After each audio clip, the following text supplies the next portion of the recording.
விரோச்சனனுடைய மகனாக இருக்கிற மகாபலி தேவலோகத்தை ஆக்கிரமித்தான். தேவலோகத்தில் அங்கிருந்து அதையே தன்னுடைய இடமாக வைத்துக்கொண்டு, தன்னுடைய பீட்டமாக வைத்துக்கொண்டு அங்கிருந்து 14 லோகத்தையும் கட்டுப்படுத்தினான். அத்தனை பேரையும் அவன் கண்ட்ரோலில் கொண்டு வந்தான்.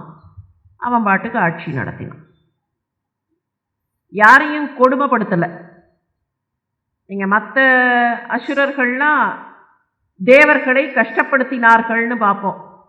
ராவணன் ஒருத்தன் தானே, வாயு தேவனை கூப்பிடுவான். இங்கே வா, யார் நீ? நான் வாயு தேவன். உன் வேலை என்ன? காற்று வீசுறது.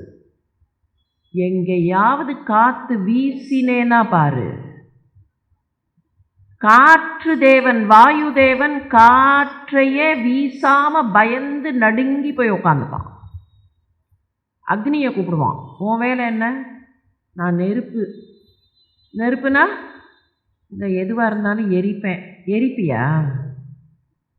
என்னோட ஆட்சியில் நீ உன்னோட நெருப்பு கங்குகள், எங்கேயாவது நெருப்பு கங்கு ஏதாவது அசைஞ்சுதுன்னு வச்சுக்கோ, உன் வால் ஆடித்துன்னு வச்சுக்கோ, பேசாமல் போய் என்னோட வீட்டு, என்னோட அரண்மனை அடுப்பங்கரையில் என்ன வேணுமோ அதை பாரு. அவனோட சொந்த தாத்தா பிரம்மா அவரை கூப்பிட்டு பஞ்சாங்கம் படியுமா. அதுதான் நீ உன்னோட வேலை, அவ்வளோதான், பஞ்சாங்கம் படி. ஆனால் அந்த மாதிரி எல்லாம் இந்த மகாபலி பண்ணலை யாரையும். அவர்களே எங்கேயோ போய் பதுங்கிட்டார்கள். அவனா ஒன்றும் பண்ணலை. வெற்றியிடமாக இருந்த தேவலோகத்தை தன்னுடைய கண்ட்ரோலில் கொண்டு வந்தான். அங்கிருந்து ஆட்சி நடத்தினான். இது யாருக்கு ரொம்ப கஷ்டமாக இருந்ததுன்னா, இந்த தேவர்களுக்கு ஒரு தாய் இருக்காளே அவளுக்கு கஷ்டமாக இருந்தது. அவளுக்கு அதித்தின்னு பேர். தேவர்கள் எல்லாருக்குமே ஆதித்யர்கள்னு ஒரு பேர் உண்டு. அதித்தியின் மக்கள் ஆதித்யர்கள். காஷ்யபருக்கு 13 மனைவிமார்கள். ஒருத்தி அதித்தி, இன்னொருத்தி தித்தி, இன்னொருத்தி தனு, வினத்தை ஒருத்தி, கத்ரு ஒருத்தி. அதித்தியின் பிள்ளைகள்னா ஆதித்யர்கள், தேவர்கள். தித்தியின் பிள்ளைகள் எல்லாம் தைத்தியர்கள், அசுரக்கூட்டம். தனுவின் பிள்ளைகள் தானவர்கள், அதுவும் அசுரக்கூட்டம். வினத்தை நமக்கு தெரியும், வைனதேயன், கருடனுடைய தாய். கத்ரு பாம்புகளுக்கு தாய். இப்படியே லிஸ்ட் போட்டுட்டே போனோம்னா காஷ்யபர் தான் எல்லா உயிரினங்களுக்கும் தந்தை.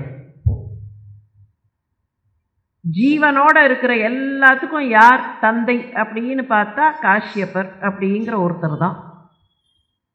இப்போ அதித்திக்கு ரொம்ப வருத்தமாக இருந்தது. தன்னோட பிள்ளைகள்லாம் எங்கேயோ போய் ஓடி ஒளிஞ்சு எந்த வடிவத்தில் இருக்கோம்னே தெரியாமல் எங்கேயோ போய் இருக்கிறார்களே, நான் எப்படியாவது அவர்களுக்கு ஏதாவது நல்லது பண்ணி அவர்களை மறுபடியும் வெளியில் கொண்டு வரணுமே.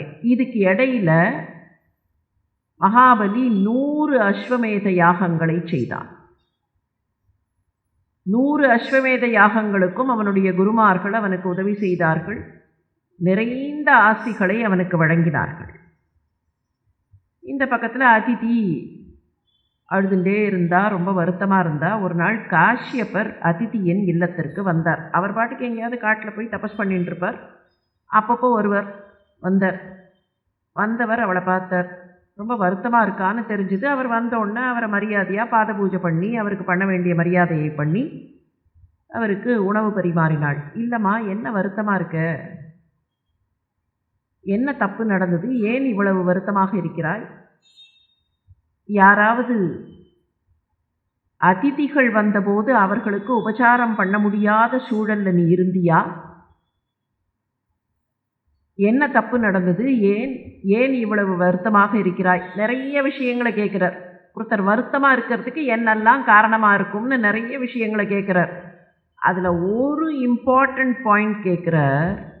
நமக்கு அது அன்இம்பார்ட்டண்ட்டாக தெரியும். ஆனால் நம்முடைய ட்ரெடிஷன், நம்முடைய கல்ச்சர் இதெல்லாம் சொல்கிறோமே, அது என்னங்கிறது அந்த இடத்துல புலப்படும். ஏம்மா, யாராவது உன்னோட வீட்டுக்கு வந்துட்டு நீர் கூட அருந்தாமல் வெளியில் போய்விட்டார்களா? இன்னைக்கு கூட பார்க்கலாம், பல வீடுகளில் யாராவது வந்தால் கொஞ்சம் தண்ணீராவது அருந்திவிட்டு போங்கள் அப்படின்னு சொல்லுவோமா இல்லையா? அங்கே காஷ்யப்பர் கேட்கிறார், நீர் கூட அருந்தாமல் யாராவது வெளியில் போய்விட்டார்களா? அப்படி யாராவது போயிருந்தால் உன்னுடைய இல்லம் வருத்தத்தில் மூழ்கி போகும். அதுதான் காரணமாமா. அந்த மாதிரி யாரையாவது விட்டுட்டியா அப்படிங்கிறார். அவ எல்லாத்தையும் அவர் சொல்றதெல்லாம் கேட்டுட்டு சொல்றா, இல்லை அதெல்லாம் இல்லை, உங்களுக்கு தெரியாதா? ஏதோ தெரியாத மாதிரி கேட்கிறீர்களே, என்னுடைய பிள்ளைகள் எல்லாம் ஒளிந்து போய் வாழ்கிறார்களே, அது எனக்கு வருத்தமா இருக்காதா? ஆனானப்பட்ட தேவேந்திரன், எல்லாருக்கும் தலைவனாக இருக்கக்கூடிய தேவேந்திரன், அவன் கூட வடிவம் தெரியாம எங்க இருக்கான்னு தெரியாம எங்கேயோ போய் ஒளிந்து வாழ்கிறார்கள். தேவேந்திரன் தேவலோகத்தில் ஆட்சி நடத்தும் போது நான் அப்பப்போ அவனுடைய இல்லத்துக்கு போவேனே, எங்கேயுமே போக முடியாம நான் இங்க வந்து உட்கார்ந்துட்டு இருக்கேனே, உங்களுக்கு தெரியலையாங்கிறார். சொல்லிட்டு இன்னொன்று கேட்கிறா, எனக்கு எப்படியாவது மகாவிஷ்ணுவை வரவழைக்க வேண்டும், அவரிடத்தில் தான் இதற்கு நான் தீர்வு காண வேண்டும், அவரை வரவழைப்பதற்கு எனக்கு வழி சொல்லிக் கொடுங்கள். என்னுடைய புத்திரர்கள் எல்லாம் நஷ்டத்தில் இருக்கிறார்கள், இப்படியே சொல்றா. அவ மனசு எவ்வளவு பாடுபட்டது. ஏவம் புத்திரேஷு நஷ்டேஷு தேவமாதா அதிதிஸ்ததா ஹிருதே த்ரிவிஷ்டபே தைத்யைஹை பர்த்தப்யத் அநாதவத். ஒரு அநாதை மாதிரி உணர்ந்தா, எனக்கு யாருமே இல்லையே அப்படின்னு உணர்ந்தா, அப்படியே பரிதவிச்சா. பர்த்தப்யத், பரிதவிச்சா. இந்த தைத்தியர்களால இருக்க வேண்டிய இடத்திலேருந்து என்னுடைய பிள்ளைகள் விரட்டப்பட்டு விட்டார்களே, நான் என்ன பண்றது? அதுக்கு எனக்கு ஏதாவது ஒரு தீர்வு வேண்டும், அந்த தீர்வை நீங்கள் தான் தர வேண்டும்னு சொல்லி அவர்கிட்ட கேட்டா. ததா விதேகி கல்யாணம் தியா கல்யாண கிருத்தமா. திருப்பியும் எங்களுக்கு மங்களம் வர வேண்டும், என்னுடைய பிள்ளைகள் நன்றாக இருக்க வேண்டும்னா அதற்கு நீங்க தான் ஏதாவது மங்களகரமா கல்யாணகரமா எங்களுக்கு தர வேண்டும், நீங்கள் சொல்லிக் கொடுங்கள், நான் என்ன செய்வது? அவளை அப்படி பார்த்துட்டு காஷ்யப்பர் மனசுல நினைச்சிருந்தாராம், விஷ்ணுவினுடைய மாயை எப்பேற்பட்ட மாயை, இப்படி வைக்கிற பாசம் இந்த அதிதிக்கு கூட இப்படி ஒரு மாயையும் பாசமும் தேவையான மனசுக்குள்ள நினைச்சுக்கிறார். அவளுக்கு ஒரு வழியை சொல்றார், அம்மா நீ இதை பற்றியெல்லாம் விட்டுட்டு நினைக்காத, ஒன்னே ஒன்று வேணா பண்ணு. சாக்ஷாத் ஜெகத்காரணன் இருக்காரே அவரை நீ நினைச்சுப்பாரு, பகவந்தம் ஜனார்தனம். நீ ஒரே ஒருத்தரை நினைச்சுப்பாரு, புருஷம் பகவந்தம் ஜனார்தனம். அவர் எல்லா சத்ருவையும் அழிச்சிருவார், அவரை நினைச்சுப்பாரு. சர்வபூத்த குஹாவாசம், எல்லா உயிருக்குள்ளேயும் இருக்கிற ஹிருதய குகையில வாசம் செய்பவர். வாசுதேவம் ஜகத்குரும், அவரை நீ நினைச்சு பாருமா, அவரையே நினைச்சு அவர் மேல மனசவை, அப்போ உனக்கு கவலைகள் எல்லாம் போகும். அவ அதோட விட தயாரா இல்லை. அதெல்லாம் இல்லை, எனக்கு வழி சொல்லுங்கள், எனக்கு எப்படியாவது மகாவிஷ்ணுவை பார்க்க வேண்டும். அவர் சொல்லி பார்த்தார் நடுவில், அம்மா யுத்தம்னு நடந்தா ஏதாவது ஒரு பக்கம்தான் ஜெயிக்கும். முதல்ல ஒரு யுத்தம் நடந்தபோது உன் பிள்ளை ஜெயிச்சான், அப்போ இதே மகாபலி இறந்து போனான், அப்போ நீ கவலைப்படலை. இப்போ உன்னுடைய பிள்ளைகள் எங்கேயோ போய் ஒளிந்து வாழ்கிறார்கள், அவன் ஜெயிச்சுட்டான்ன உடனே இவ்வளவு தூரத்துக்கு அழறியே, இது என்னம்மா நியாயம்னர்? அதெல்லாம் இந்த சட்டத்திட்டம்லாம் என்கிட்ட பேசாதீர்கள், என்னுடைய பிள்ளைகள் மறுபடியும் நல்ல நிலைமைக்கு வர வேண்டும், எனக்கு வழி சொல்லுங்கள். அப்பத்தான் மகாவிஷ்ணுவை நேரில் பார்த்து அவரிடத்தில் தனக்கு வேண்டியதை கேட்கக்கூடிய வகை செய்கிற ஒரு விரதத்தை அவளுக்கு கற்றுக் கொடுத்தார். அந்த விரதத்துக்கு பயோவிரதம்னு பேரு. பால்குண சியாமளே பக்ஷே துவாதசாகம் பயோவிரதம். அர்ச்சயேத் அரவிந்தாக்ஷம் பக்தியா பரமயான்விதக. பக்தியோட அர்ச்சனை பண்ணினா, தாமரை கண்ணானாக இருக்கிற அவனை பக்தியோடு அர்ச்சனை பண்ணினா, பயோவிரதம் இருந்தா அவர் நேர்ல வருவார்மா. அந்த பயோவிரதத்தை இரு. பங்குனி மாசத்தினுடைய சியாமள பட்சம் கிருஷ்ணபக்ஷத்தில் 12 நாட்கள் விரதம் இருந்தால் இந்த துவாதசி விரதத்திற்கு அவர் வருவார்னு கணக்கு. அந்த பயோவிரதத்தை உனக்கு நான் சொல்லித் தருகிறேன்னு சொல்லித்தர. எப்படி ஆரம்பிக்கணும், என்னைக்கு நீ ஆரம்பிக்கணும்? பிரதமையில் ஆரம்பிக்கணும்னா அதுக்கு முந்தின நாள் ஷியாமளே பக்ஷே, இது கிருஷ்ணபக்ஷத்தில் ஆரம்பிக்கணும், கிருஷ்ணபக்ஷத்தில் பண்ணணும். அப்படின்னா முந்தின நாள் என்றைக்கு தொடங்குகிறாயோ அந்த அமாவாசை, அந்த பௌர்ணமி நாளில் எப்படி செய்ய வேண்டும்? சினீவால்யாம் மிருதாலிப்ய ஸ்நானாம்.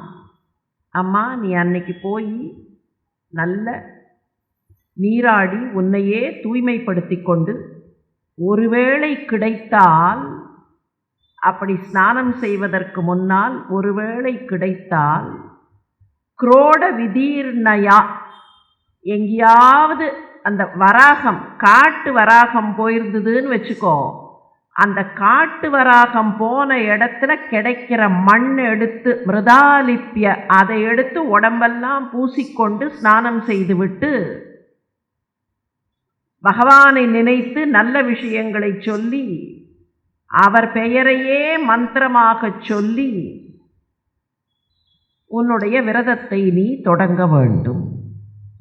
ஒருவேளை அந்த மாதிரி உனக்கு காட்டுவராகம் போன மண் எதுவும் கிடைக்கலன்னா அதை மனசுல நினைச்சுண்டு நல்ல புனித தீர்த்தத்தில் போய் பகவானுடைய திருநாமத்தை சொல்லி அதையே மந்திரமாக நினைத்து உன்னுடைய விரதத்தை தொடங்கலாம். அதுக்கப்புறம் நீ என்ன பண்ணணும்? ரசாதலத்திலிருந்து பூமாதேவியை ஸ்நானம் செய்துவிட்டு வந்து,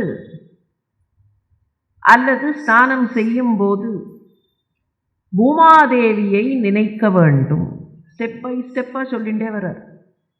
பூமாதேவியை நினைக்கும் போது, துவம் தேவி ஆதிவராகேன ரசாயா ஸ்தானம் இச்சதா உத்ருஷ்டாசி நமஸ்துப்யம் பாப்மானம் மே பிரணாசயா.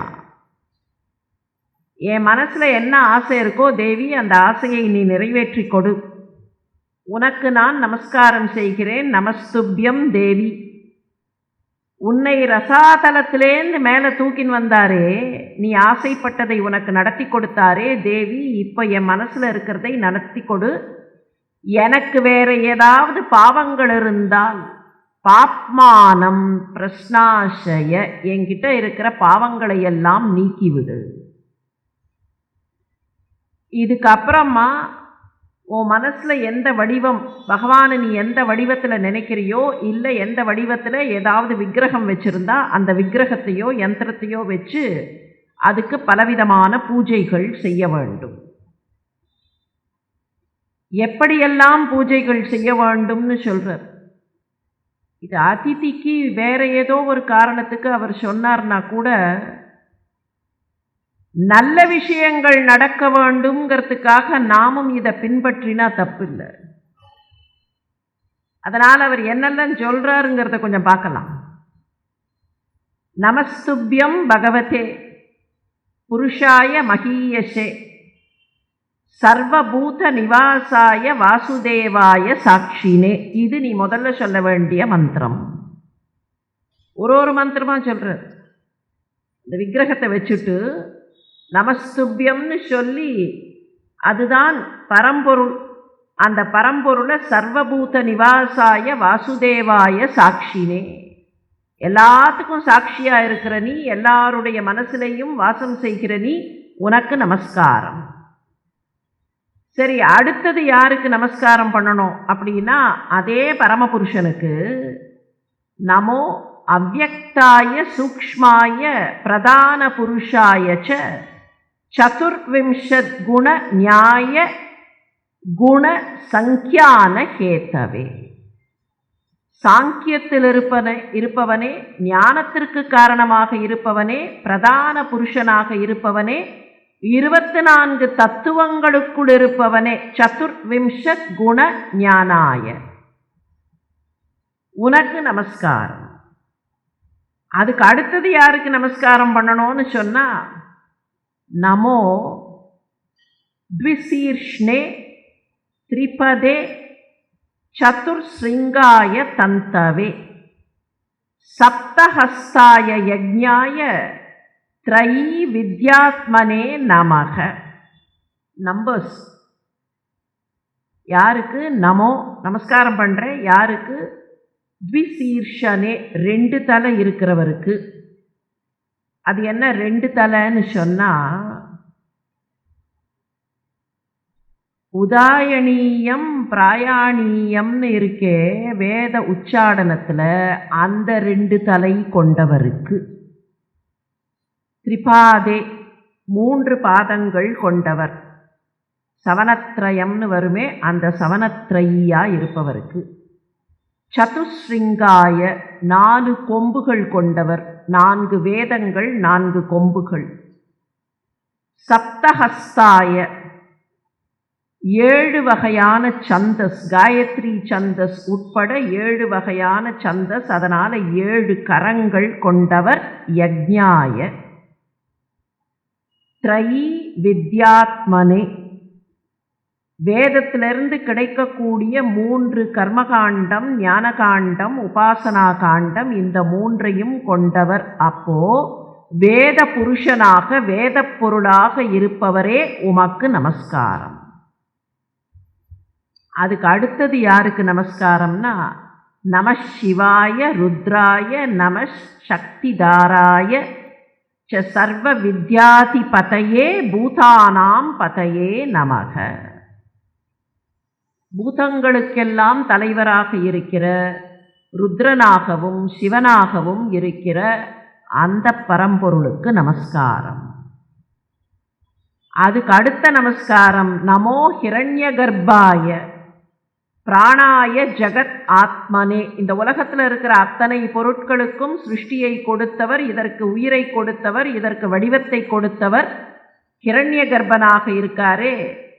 யோகைஸ்வராய ஷரீராய நமஸ்தே யோக ஹேதவே. நாங்கள் இந்த உலகத்தில் பிறப்பெடுத்து யோகம்லாம் பண்ணணும்னா எங்களுக்கு இதற்கான வழியாக இருப்பவர், யோக ஹேத்துவாக இருப்பவர் பிரம்மாவுக்கு நமஸ்காரம். இதுக்கு அடுத்தது நமஸ்காரம், நமஸ்தே ஆதிதேவாய சாட்சிபூதாயதே நமக. எல்லாத்தினுடைய ஒரிஜினல் அவர்தான் ஆதிதேவன். அந்த ஆதிதேவனாகவும் சாட்சியாகவும் இருப்பவர் நாராயணாய ரிஷயே நராய ஹரயே நமக. நரநாராயணனாக வந்து காட்சி தந்தாரே, அந்த நரநாராயண ஸ்வரூபமான விஷ்ணுவுக்கு நமஸ்காரம். நமோ மரகத ஷியாம வபுஷே அதிகத ஸ்ரீயே கேசவாய நமஸ்துப்யம் நமஸ்தே பிதா வாசசே.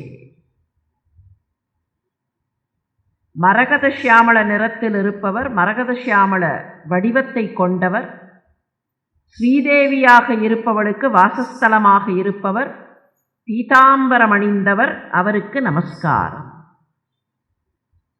ஸ்வம் சர்வ வரதா பும்சாம் வரேண்ய வரத ரிஷப அதஸ்தே ஸ்ரேயசே தீராகா பாத ரேணும் உபாசதே. எல்லாருக்கும் வரம் தரக்கூடியவர், வரம் கேட்பவர்களுக்கெல்லாம் வரம் தரக்கூடியவர், ஸ்ரேயஸாக இருப்பவர், உம்முடைய பாத ரேணு, உம்முடைய பாதத்துக்கு கீழே இருக்கிற அந்த பாத தூளி இருக்கே, அந்த பாத தூளியை நான் வழிபடுகிறேன், அதற்கு நமஸ்காரம். பகவானுடைய பாத தூளி பட்டா என்ன ஆகுங்கிறத அகல்யிட்ட கேட்டால் தெரியும். அகல்யிட்ட கூட கேட்க வேண்டாம், ஒரு படகுக்காரனுக்கு தெரிஞ்சிருந்தது. குஹன் கூட இல்லை, அத்தியாத்ம ராமாயணத்தில் ஒரு படகுக்காரன் வருவான். அந்த படகுக்காரனோட பேரே நமக்கு தெரியாது. அங்கேருந்து தான் ராமச்சரித்த மானசத்தில் காட்சியை எடுத்துன்னு வந்தார் துளசிதாசர். மிதிலைக்குள்ளே இன்னும் போகலை. இங்கே அகல்யை எழுந்துட்டா, கல் பெண்ணாயிடுத்து. அங்கேருந்து அப்படியே மிதிலை மாநகரத்துக்குள்ளே போகணும். கௌதமருடைய ashram is on the outskirts. அந்த அவுட்ஸ்கர்ட்ஸை தாண்டி உள்ளே போகணும். உள்ளே போகிறதுக்கு முன்னால் ஒரு சின்ன நீரோடை குறுக்கிட்டது. விஸ்வாமித்திரர் அப்படி போய் நின்னோடனே அங்கே படகோட்டுறவன் அந்த சின்ன நீரோடையில் படகோட்டி அந்த பக்கம் நகரத்துக்கு எல்லாரையும் அழைத்து கொண்டு போகக்கூடிய ஒரு படகோட்டி. அவன் சந்தோஷமாக ஓடி வந்தான். ஒரு தவசி வரார் அப்படின்னொன்னே, தவசி ஒருத்தர் நம்ம படகுல காலை வச்சா நல்ல விஷயம் அப்படின்னு ஓடி வந்தான். நமஸ்காரம் பண்ணான். ஆச்சாரியரே ஏறிக்கொள்ளுங்கள்னா. அவர் ஏறிட்டார். அவர் அப்படி திரும்பி பார்த்தார். இந்த 2 பிள்ளைகள் நின்றார்கள். இதில் இந்த 2 பேரில் கடைக்குட்டி யாருன்னா லக்ஷ்மணன். சாதாரணமாக வழக்கம் என்ன, வீடுகளில் ஒரு 4-5 பேர், வயசில் பெரியவர், சின்ன குழந்தை, அப்படி போனால் காரில் முதல்ல யார் ஏறணும், அடுத்தது யார் ஏறணும்? வயசானவர் முதல்ல ஏறணும். தாத்தா இருந்தாருன்னா முதல்ல தாத்தா, அதுக்கப்புறம் இருக்கிறதுலையே குட்டி எது இருக்கோ அது ஏறும். இப்போ இந்த 3 பேரில் கடைக்குட்டி யாருன்னு கேட்டால் லக்ஷ்மணன். லக்ஷ்மணன் ஏறிட்டான். ராமன் ஏறணும். பெயர் தெரியாத அந்த படகோட்டி கொஞ்சம் இருப்பா, ஏறாதேன்னா. ராமனுக்கு ஒன்றும் புரியல. கொஞ்சம் இரு அப்படின்னு வேகமாக போய் அந்த நதியிலேருந்து கொஞ்சம் கையிலேயே அப்படி தண்ணீர் எடுத்துன்னு வந்தான். உன் காலை காட்டு. நீ பாட்டுக்கு காலை வச்சு என்னோட படகு ஒரு பெண்ணாக மாறி போச்சுன்னு வச்சுக்கோ, என்னோட வருமானமெல்லாம் போயிடுமே, நான் என்ன பண்ணுவேன்? வேண்டாம், நல்ல சாபம்லாம் எனக்கு வந்து சேர வேண்டாம், உன் காலை காட்டுப்பான்னா. காலில் ஒட்டின்னு இருக்கிற அந்த ரேணு, அந்த பாதத்தூளியே சாபங்களை எல்லாம் போக்கிவிடும், விமோச்சனம் தந்துவிடும்னா அந்த பாதத்தூளியை இப்போது நான் நமஸ்காரம் பண்ணுகிறேன். ஸ்ரேயசே தீரக பாத ரேணும் உபாசதே. சரி, இதுக்கு அடுத்தது நான் என்ன சொல்ல வேண்டும்? பகவானே, நான் என்ன நினைக்கிறேனோ அதை நீ எனக்கு நடத்தி தர வேண்டும், நீதான் எல்லாம் என்று உன்னை நான் நமஸ்காரம் பண்ணுகிறேன். இதையெல்லாம் சொல்லிட்டு ரொம்ப ஸ்ரத்தையோடு அர்ச்சனை பண்ணி பாத்தியம் அர்க்கியம்லாம் கொடுத்து, அதுக்கப்புறம் அர்ச்சித்வாம் கந்தமால்யாம் பயசா ஸ்னபயேத், ஸ்டெப் பை ஸ்டெப் சொல்லி கொடுக்குறார். சந்தனம், சந்தனாதி திரவியங்கள் கொடுத்து, மாலை போட்டு, பால் அபிஷேகம் பண்ணி, வஸ்திர உபவீத ஆபரண பாத்திய உபஸ்பர்ஷ்ண கந்த தூபாதிபிர் அர்ச்சேத். தூபதீபங்களெல்லாம் காட்டி அர்ச்சனை பண்ணி, அதுக்கப்புறம் துவாதச அக்ஷர வித்யா, 12 அக்ஷரங்கள் கொண்ட வாசுதேவாய நமக என்கிற மந்திரம் இருக்கே, அந்த மந்திரத்தை சொல்லி, வசதி இருந்தால் பால் சோறு வெல்லம் எல்லாம் போட்டு நெய்வேத்தியம் பண்ணி, அந்த நெய்வேத்தியத்தை பகவானுக்கும் வைத்து, யாராவது 2 அதிதிகள், அந்த அதிதிகள் குறைந்தபட்சம் அவர்களுக்கும் அதை கொடுத்து,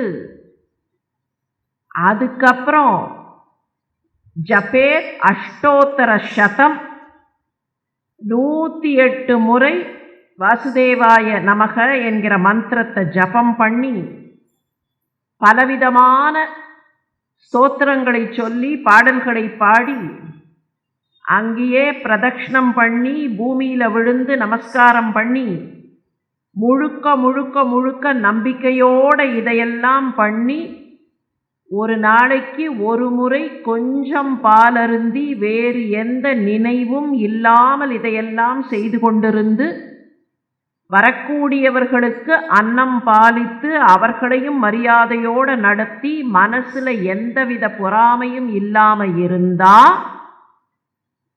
இத பண்ணின 12வது நாள் முடிந்து 13வது நாளில் மகாவிஷ்ணு எதிரில் வந்து பிரத்யக்ஷம் ஆவார்.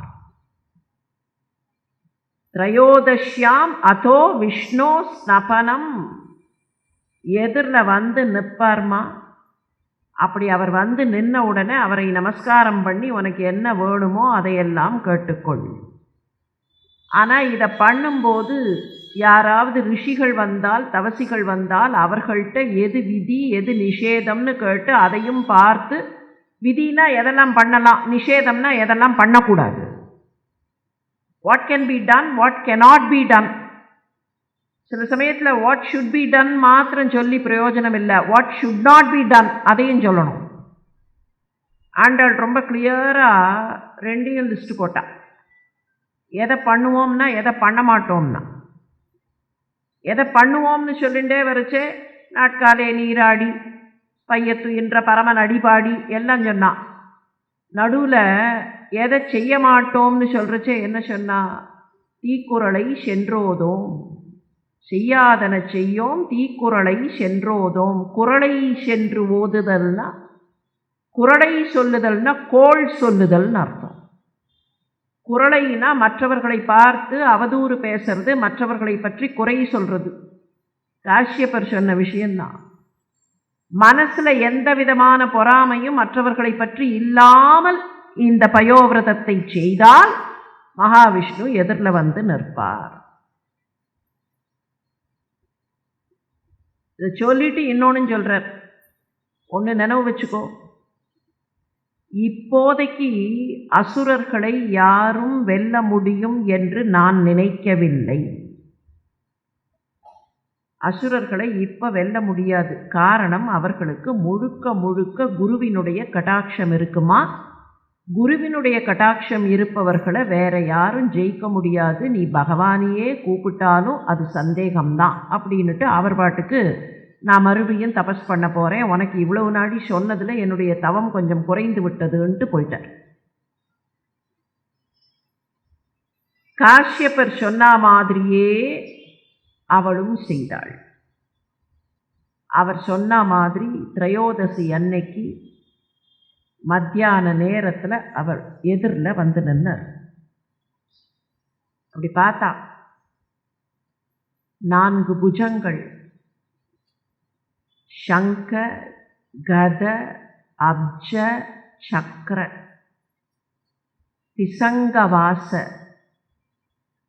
4 கரங்களிலேயும் சங்கு சக்கரம் கதை தாமரை அப்ஜம் பீதாம்பரம்,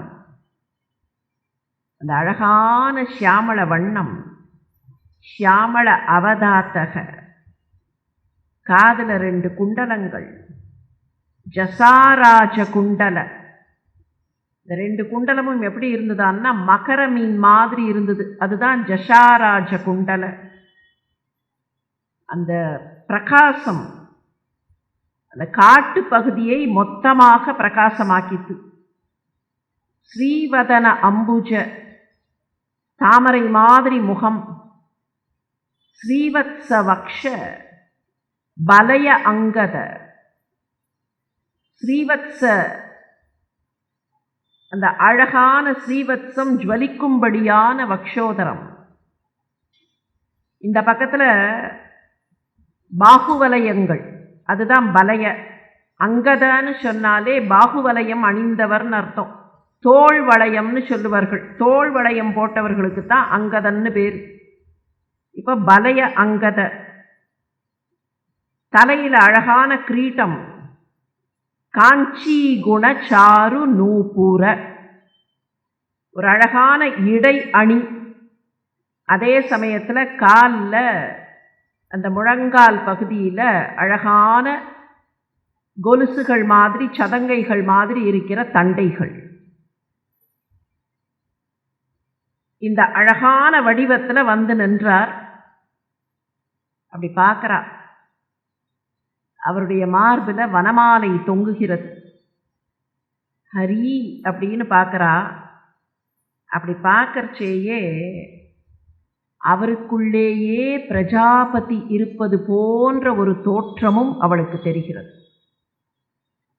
காஷ்யப்பருடைய அந்த குட்டில், அது காஷ்யப்பருடைய குட்டில் தானே, அங்கே வந்து தானே இருக்கா அதிதி.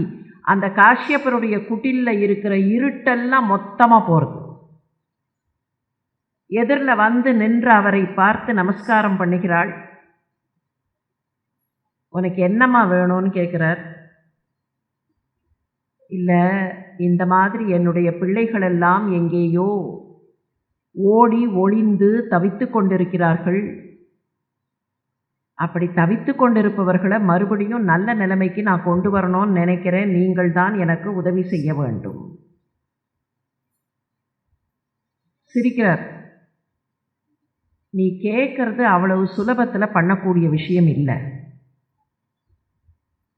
ஏன்னா மகாபலியை சுற்றி குருவினுடைய கவச்சம் இருக்கு.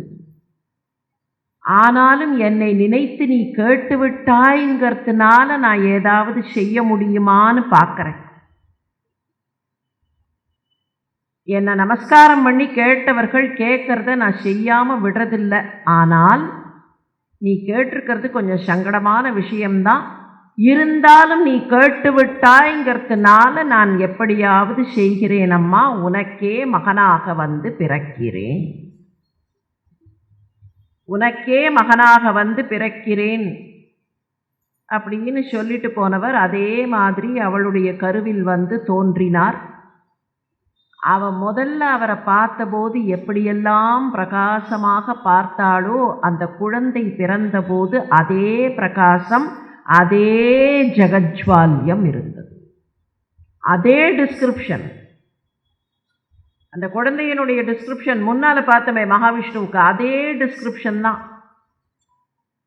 அதே ஷியாம அவதாத்தக ஜஷாராஜ குண்டல த்விஷா உல்லசத் ஸ்ரீவதன அம்புஜ புமான் ஸ்ரீவத்சவக்ஷ வலயாங்கத உல்லசத் கிரீட காஞ்சி குண சாரு நூபுர மதுவிரத விகுஸ்தாய ஸ்வயா விராஜிதக ஸ்ரீவனமாலயா ஹரிஹி வேஷ்மத்தம ரோஷிஷா விநாசயன் காந்தா நிவிஷ்டா கௌஸ்துபக.